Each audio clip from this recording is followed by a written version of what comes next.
तर 12वी भूगोल आपण पहिला पाठ त्याची वाचन किंवा सुरुवात करतो. सुरुवात ते सुद्धा पहिल्या पाठाची.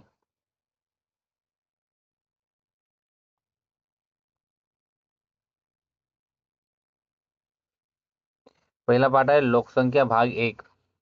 लोकसंख्या भाग 1 हा भूगोलाचा पहिला पाठ आहे 12वीतला. मानव आणि पर्यावरण यांच्यातील आंतरक्रियाचा अभ्यास हा भूगोलामध्ये केला जातो. तर भूगोलात कशाचा अभ्यास केला जातो? मानव आणि पर्यावरण यांच्यातील आंतरक्रियांचा अभ्यास भूगोलात केला जातो.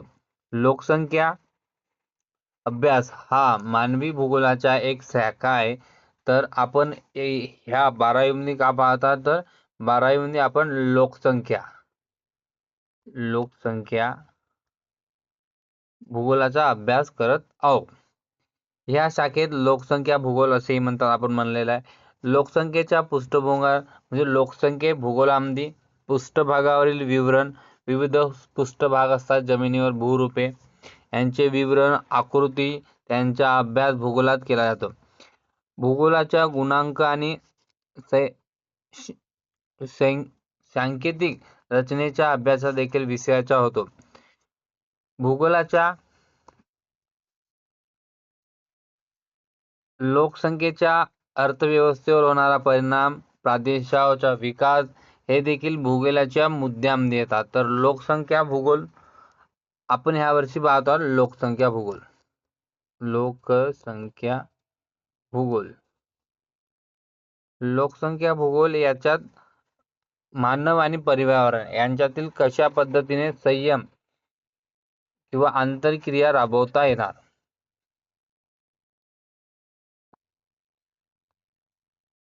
भूगोल 12वी लोकसंख्या.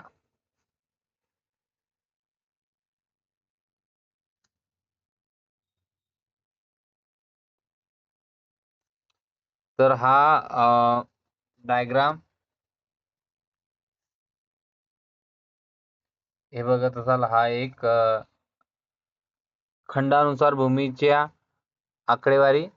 हे खंडानुसार भूमीची आकडेवारी. हे विविध खंड आपण बघत आहोत. त्यातला सर्वात आफ्रिका मोठा आहे, ऑस्ट्रेलिया, आशिया, उत्तर अमेरिका, दक्षिण अमेरिका, युरोप आणि सर्वात लहान ऑस्ट्रेलिया. हे भूगोलाच्या प्रमाणे म्हणजे भौगोलिक म्हणजे हे जमिनीच्या आधारावर यांचा हा पूर्ण हा जमिनीच्या आधारावर त्यांचे वर्गीकरण केलं आहे. तर हा लोकसंख्या विवरणात याच्यात सर्वात जास्त आशिया, हा बघा, हा सर्वात जास्त आशिया ह्या खंडामध्ये लोकसंख्या आहे. त्यानंतर हा बघा, हा 16 नंबर आफ्रिका. नंतर हा 9.69 बघायला गेलं तर हा उत्तर अमेरिका. 8.4 दक्षिण अमेरिका आणि युरोप आणि सर्वात कमी ऑस्ट्रेलिया. ह्या ज्या विविध खंड आहेत, ह्या विविध खंडाच्या लोकसंख्या सर्वात जास्त लोकसंख्या कुठं आहे? तर ते सर्वात जास्त लोकसंख्या कुठं आहे? तर ते सर्वात जास्त लोकसंख्या आहे आशिया खंडात.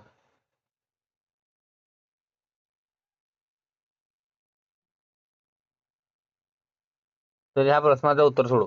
कोणत्या खंडातील लोकसंख्या सर्वात कमी आहे? त्यासाठी आपल्याला कोणत्या देशातील लोकसंख्या सर्वात कमी आहे हा प्रश्न केलेला आहे. त्यासाठी आपल्याला हा लोकसंख्या विवरणावरील टक्केवारी याच्यात पाहायचा आहे. तर याच्यात सर्वात कमी आहे हा 0.55. सर्वात कमी 0.55. उत्तर काय येईल याचा? तर हा ऑस्ट्रेलिया. याचा काय उत्तर येईल? ऑस्ट्रेलिया. ऑस्ट्रेलिया खंडामध्ये सर्वात कमी लोकसंख्या आहे. पहिला याचा काय? ऑस्ट्रेलिया.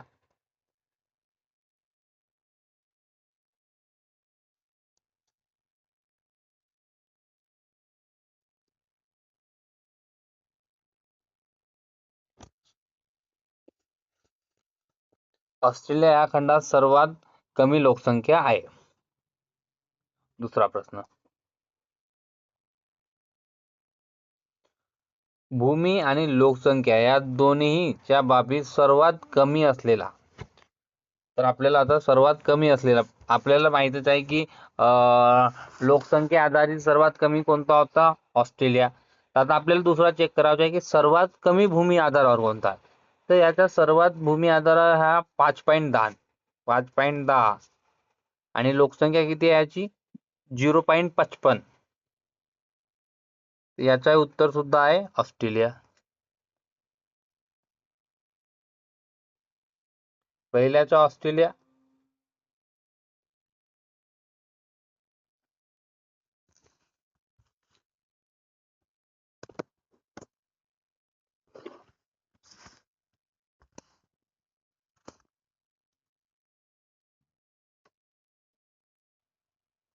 दुसऱ्याचा सुद्धा ऑस्ट्रेलिया.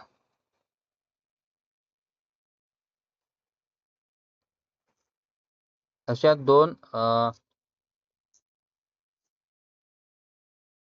दोन माहित झाल्या. सर्वात कमी आणि भूमीच्या आधारावर आणि लोकसंख्येच्या आधारावर सुद्धा सर्वात कमी लोकसंख्या आहे तो खंड म्हणजे ऑस्ट्रेलिया. तिसरा प्रश्न आहे भूमिगत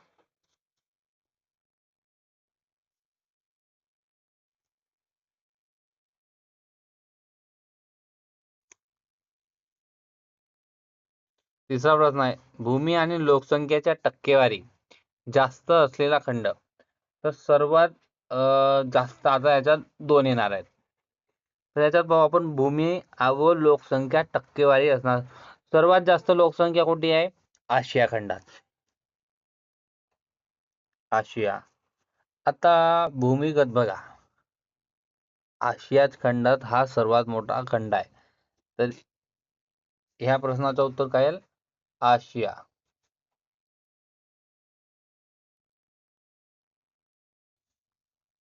आशिया आशिया ह्या प्रश्नाचं उत्तर येईल. कारण सर्वात जास्त लोकसंख्या आणि सर्वात कमी असलेली लोकसंख्या ही म्हणजे सर्वात जास्त भूमी आणि सर्वात जास्त लोकसंख्या सुद्धा हे आशिया खंडात आहे.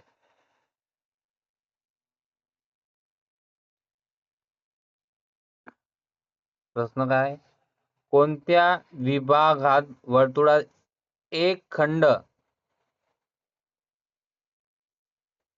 कोणत्या विभागातील वर्तुळात एक खंड कमी आहे त्याचे कारण काय.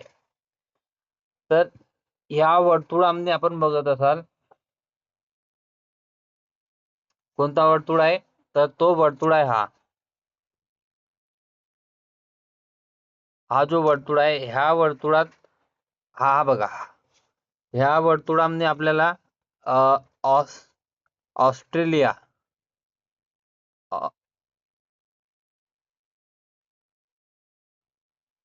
म्हणजे अंटार्क्टिक हा खंड आपल्याला भूमिगत या वर्तुळात दिसते. अंटार्क्टिक हा खंड आपल्याला भूमिगत मध्ये दिसते, परंतु तोच भूमिगत खंड ह्या वर्तुळामध्ये दिसतो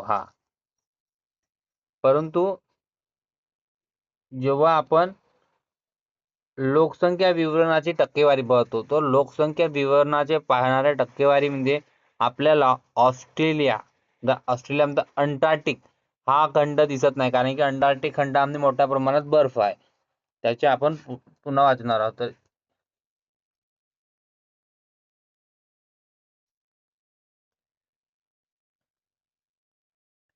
तर ह्या प्रश्नाचं उत्तर आहे,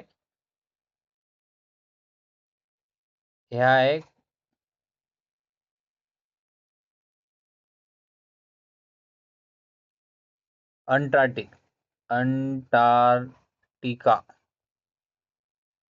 अंटार्क्टिका हे एका वर्तुळात दिसत नाही आहे. याच्या पूर्ण वाचून झालेला आहे. कोणत्या खंडात सर्वात कमी लोकसंख्या आहे, ऑस्ट्रेलिया खंडामध्ये सर्वात कमी लोकसंख्या आहे. भूमी आणि लोकसंख्या या दोन्ही बाबी सर्वात कमी असलेला खंड कोणता आहे, तर तो सामान्य आहे ऑस्ट्रेलिया. भूमी व लोकसंख्याच्या टक्केवारी जास्त असलेला खंड कोणता आहे, तर तो आशिया. आणि कोणत्या विभागात वर्तुळात एक असा खंड आहे की तो कमी झाला, तर तो वर्तुळ आहे दुसरा. त्याच्यामध्ये आपल्याला अटलांटिक खंड दिसत नाही.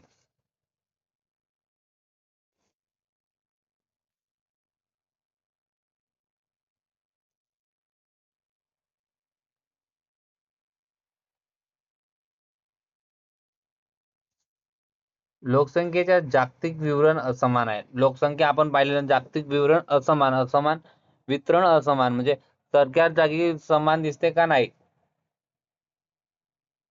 जागतिक लोकसंख्या 2019च्या आकडेवारीनुसार 7.7 अरब इतकी आहे.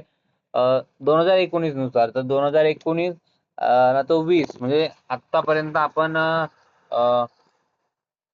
ह्या 7.7 अब्ज इतकी लोकसंख्या ही 2019 मध्ये होती. तर आता विचार करा, ज्या पद्धतीने लोकसंख्यात वाढ होत आहे आणि 2026 ची आहे, तर लोकसंख्या ही दिवसेंदिवस वाढलेली असावी आणि सध्या आता लोकसंख्या वाढलेली आहे.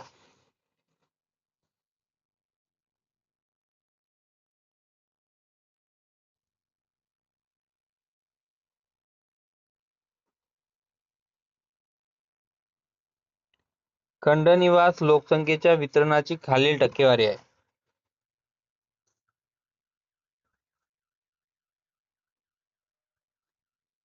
उत्तर आणि दक्षिण अमेरिकेच्या एकत्रित भूमी म्हणजे उत्तर अमेरिका आणि दक्षिण अमेरिका याची एकूण जमिनीची भूमी हे 28% असून तेथील तिथली लोकसंख्या ही 18% आहे. म्हणजे असमानता एवढ्या मोठ्या प्रमाणात आहे की उत्तर अमेरिका आणि दक्षिण अमेरिका कोणती हे असून सुद्धा यांच्याजवळ 28% जमीन आहे, परंतु त्याच्यात लोकसंख्या ही फक्त 18% राहते.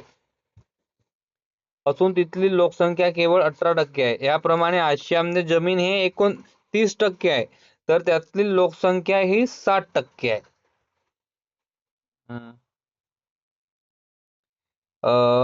अमेरिका अमेरिका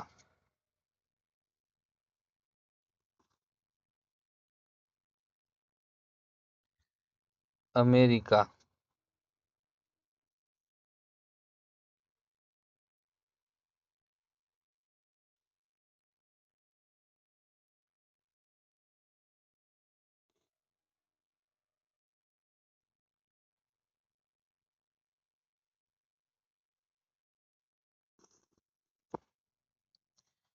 तर अमेरिकेत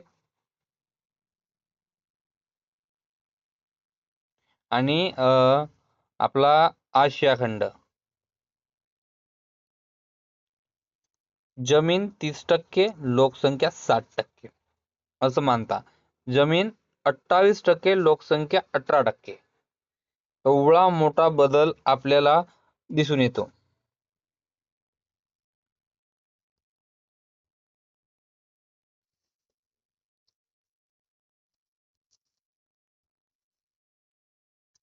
तर ऑस्ट्रेलिया खंडात 6% जमीन असून त्याच्यात 1% जमा राहतात आणि ऑस्ट्रेलिया खंडात 20.40% असून जगाच्या 16% लोकसंख्या राहते.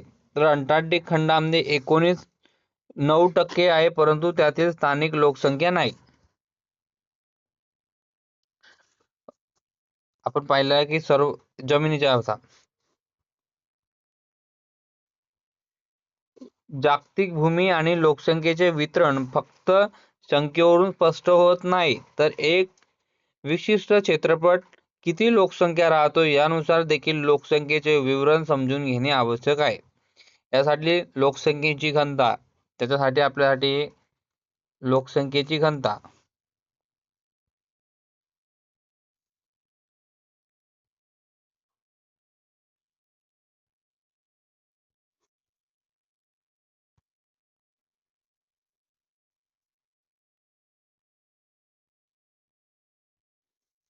लोकसंख्येची घनता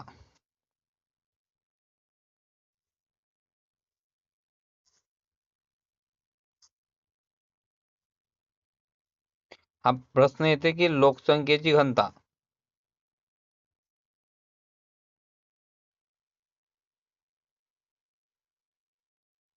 लोकसंख्येची घनता काढण्यासाठी आपल्याला त्याच्यात एकूण लोकसंख्या किती आहे, एकूण लोकसंख्या आणि त्याचं क्षेत्रफळ.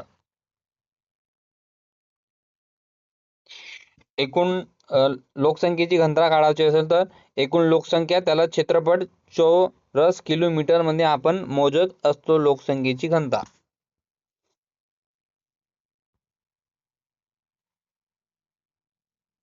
ह्या सूत्राच्या माध्यमातून लोकसंख्या भागीला एकूण क्षेत्रफळात असलेली लोकसंख्या याच्या माध्यमातून लोकसंख्येची घनता हा आपण सूत्रानुसार लोकसंख्याची घनता काढत असतो.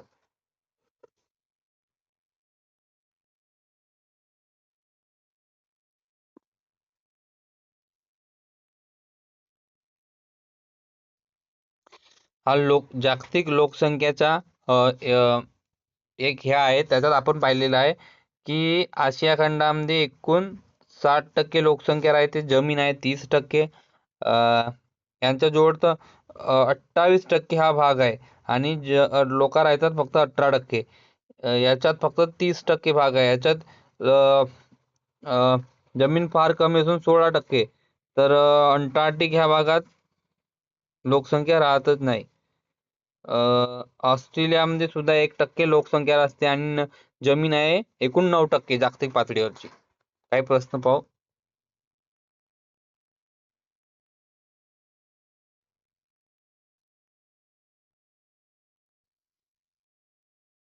जागतिक आराखडा मी दाखवल्याप्रमाणे खालील बाबीच्या दाखवा आणि सूची काढा. ऑस्ट्रेलियातील जास्त लोकसंख्येचे प्रदेश.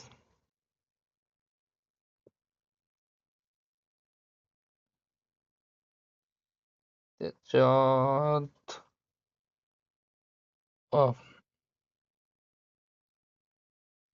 सर्वात जास्त लोकसंख्या आपल्याला ह्या ह्या ह्या किनारी भागामध्ये आपल्याला सर्वात जास्त लोकसंख्या पाहण्याला मिळणार आहे.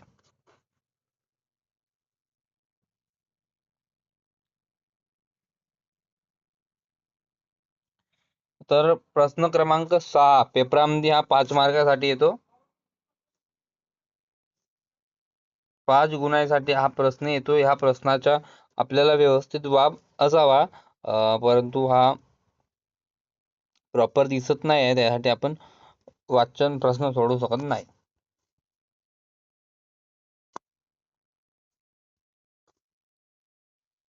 तर हे क्षेत्रफळानुसार जागतिक पातळीवर असलेली लोकसंख्या आपल्याला माहित आहे. तर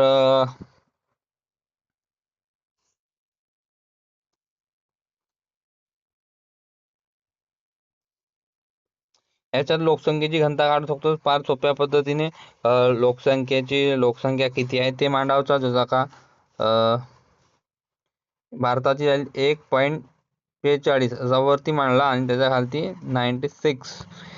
याच्यानुसार याचा आपण भागाकार केला तर आपल्याला हा लोकसंख्येची घनता हे काढता येणार आहे.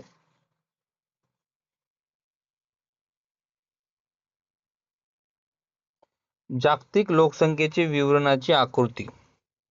तर जागतिक लोकसंख्येच्या वितरणाच्या आकृती आपण बघितलेला आहे. त्याच्यात आकृती क्रमांक 1 आणि आकृती क्रमांक 1 आणि आकृती क्रमांक तक्ता क्रमांक 1 अशा याला आपण एकत्रित अभ्यासलेला आहोत. आणि त्याच्यात असे निष्कर्ष आपल्याला निघालेला आहे की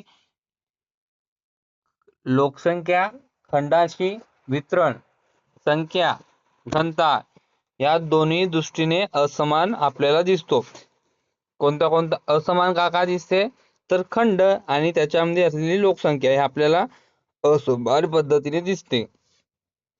जास्त लोकसंख्येचा प्रदेश हे प्रकाशने जाणतो. लोकसंख्या वितरणात आकृतीबद्ध लोकसंख्येची घनता. यामुळे एखाद्या क्षेत्रातील लोकसंख्याशास्त्रीयांना विशिष्ट समजून जाऊन घेणे.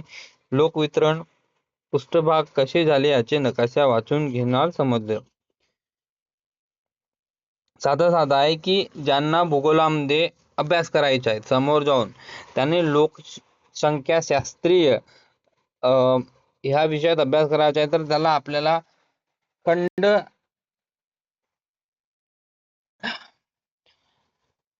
खंडाची आणि लोकांची जे असमानता आहे त्याला सुद्धा पाहिजे वाव किंवा अभ्यास केले पाहिजे.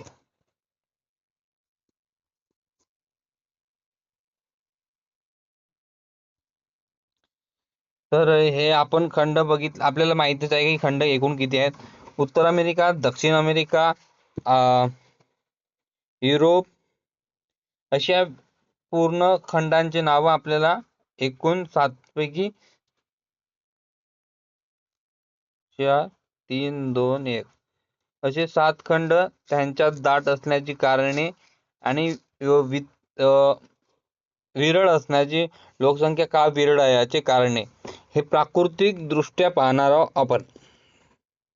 म्हणजे पुढे आपण का पाहणार आहोत, तर ज्या पद्धतीने विविध खंडांमध्ये लोकसंख्येची असमानता दिसते, ती असमानता कोणत्या कारणापासून कोणत्या खंडात आहे. जसे की उत्तर अमेरिका ह्या खंडामध्ये, उत्तर अमेरिकेत किनारी प्रदेशात प्राकृतिक घटक जास्त महत्वाचे आहे, त्यासाठी त्या भागामध्ये लोकसंख्या दाट आहे. तर लोकसंख्या कमी किंवा विरळ त्याच्याही कारणाच्या शोधणार आहोत. आणि त्या कारण का बरं विरळ आहेत, कारण की त्याच्यात वाळवंट आहे, हिमाच्छादित प्रदेश असल्यामुळे, वने असल्यामुळे लोकसंख्येचे वितरण आपल्याला दिसते.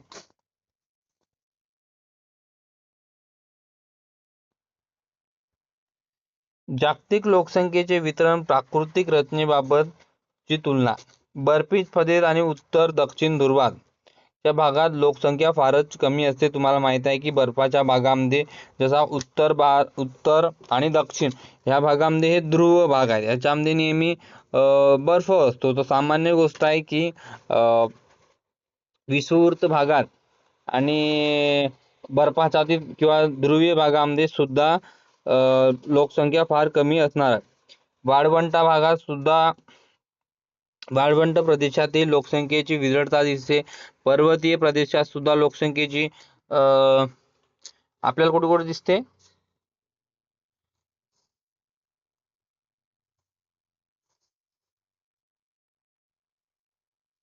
वाळवंट, बर्फाच्छादित,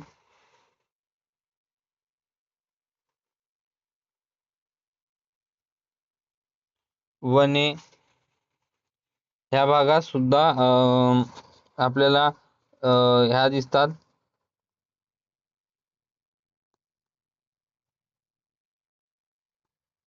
तसाच पर्वतीय प्रदेशात सुद्धा लोकसंख्या कमी दिसते. किनारी आणि मैदानी प्रदेशात लोकसंख्या जास्त दिसते.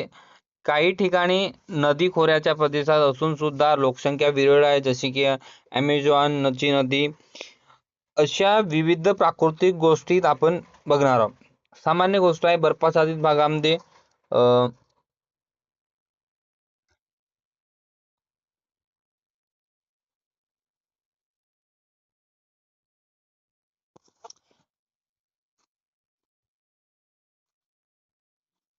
तर लोकसंख्या सर्वात जास्त आणि कमी कसा राहील, जरी बर्फ आहे,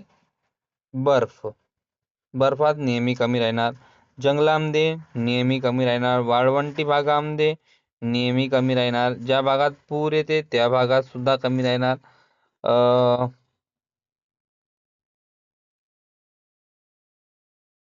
पर्वतीय भागामध्ये सुद्धा कमी राहणार. तर जास्त कमी राहणार समान पठार भागात,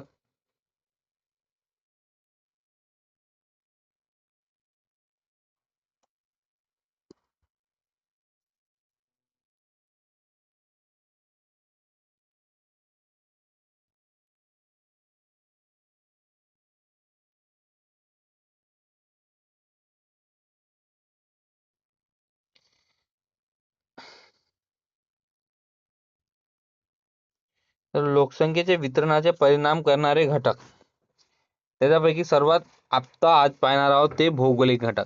आपण विविध नकाशे पाहिला, का कमी आहे का जास्त आहे याच्या थोडाशी पृष्ठभूमी आपल्याला समजण्यात आलेली आहे. तर तक्ता क्रमांक 103 मधील देखील देशाची प्रादेशिकात होणारी उदाहरणे आणि तक्ता आपण वाचलेला आहे. त्या सर्व तक्त्यांच्या आधारावरच आपण लोकसंख्येच्या वितरण कशा पद्धतीने होते त्याच्या पाहणार आहोत.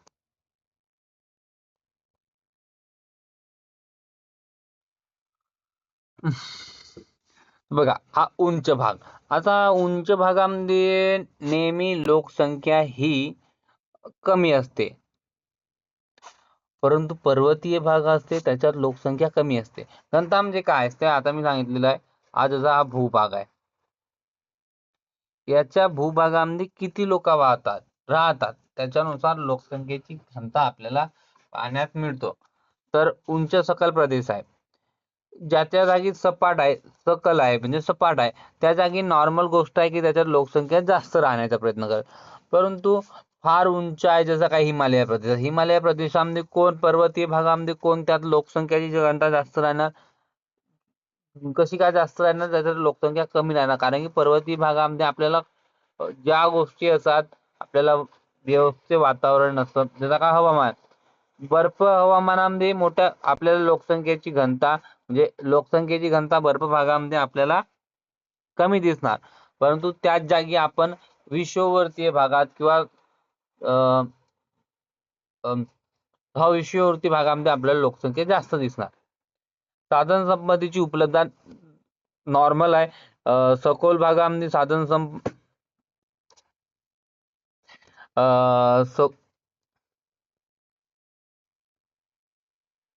संपत्ती हे फार महत्वाचे आहे, कारण की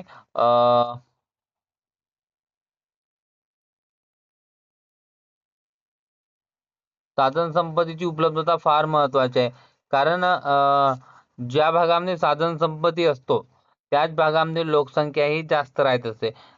जसं का नदीच्या किनारी पहिले हडप्पा संस्कृती वाढली, आता आपल्या घरी सुद्धा ज्या भागात नळ असतात त्या भागामध्ये मोटर असते, गाड्या असतात, साधन संपत्तीची उपलब्धता असते, त्या भागामध्ये नेहमी लोकसंख्येची घनता ही जास्त असते. परंतु जिथे कोणती प्रकारची साधन संपदा उपलब्ध नाही, पिण्याचे पाणी उपलब्ध नाही, पर्वतीय भाग आहे कोणते, त्याच्यात नेहमी लोकसंख्येची घनता कमी असते. चौथा म्हणजे आर्थिक घटक फार महत्वाचा आहे, कारण की व्यापारी आणि आर्थिक ज्या ठिकाणी व्यापार बसतो जसे की मुंबई आणि दिल्ली, याच्यात लोकसंख्येची घनता आपल्याला जास्त दिसणार. परंतु आपल्या गावखेड्यामध्ये कोणत्याही प्रकारची आर्थिक परिस्थिती निर्माण झाली नाही, त्या प्रकारची व्यवस्था आपल्या समाजात निर्माण झालेली आहे, म्हणून त्यात लोकसंख्येची घनता ही कमी आणि पाहायला मिळेल.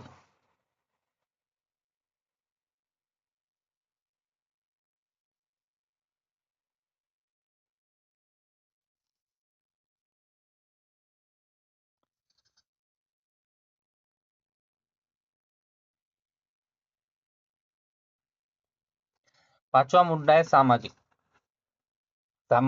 सामाजिक म्हणजे काय, तर ज्या भागामध्ये व्यवस्थित पॉझिटिव्ह असते, जसा काय प्रथा आणि परंपरा असतात, त्या भागामध्ये मोठ्या प्रमाणात वर्तमान काळात जसं का आपण मोबाईलच्या युगात किंवा इन्स्टाच्या युगात जगत आहोत, तर आपल्याला असं वाटते की जिथे ज्या ज्या पद्धतीने हे भूत तोड अशा ज्या पद्धतीने कुरूप गोष्टी मानल्या जातात,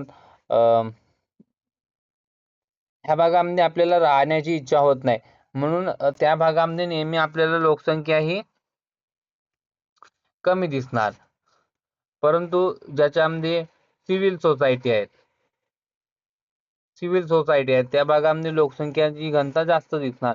त्याच्यात व्यवस्थित वैज्ञानिक पद्धतीने त्या समाजामध्ये असते, तर कोणालाही वाटते की वैज्ञानिक पद्धतीने असलेल्या समाजात आपण राहावे. दुसरा मुद्दा म्हणजे शासकीय धोरण. सर्वात आता जो चाललेला आहे दिल्लीमध्ये जंतर मंतरमध्ये ज्या पद्धतीने शासकीय धोरण चालवत आहेत, तेव्हा बहुतेक जणांना असं वाटते की आपण देश सोडून जावं, म्हणजे आपली जी घनता आहे ती कमी होणार. परंतु ज्या भागामध्ये शासकीय धोरण फार उत्तम दर्जाचे असतात, जसे की खूप सारे चोर आपल्या इथून ब्रिटिश आणि अमेरिका ह्या राष्ट्रात जातात, तेव्हा त्यांना तिथली सरकार त्यांना अमुक अमुक पैसे द्या किंवा अमुक अमुक रक्कम घेतल्यावर तिथे त्यांना राहून ठेवण्याचा सुद्धा प्रयत्न करते. तर हे शासकीय धोरण. सांस्कृतिक म्हणजे काय? खान पान, वेश, बोल, भाषा. ज्या भागातली जर का गोंडी समाजातली भागांना त्यांना गोंडी भाषा आवडत असेल तर सामान्य गोष्ट आहे की तो गाव गोंडी समाजाचा होणार. पवार असो किंवा असे विविध अशा जाती धर्माचे असो, जेव्हा त्यांना असं वाटते की आपली संस्कृती हे पुढच्या संस्कृतीशी जुळत आहे, जुळत असलेल्या ठिकाणी लोकसंख्येची घनता जास्त असणार आणि जिथं जुळत नाही तिथं लोकसंख्येची घनता ही नेहमी कमी असणार.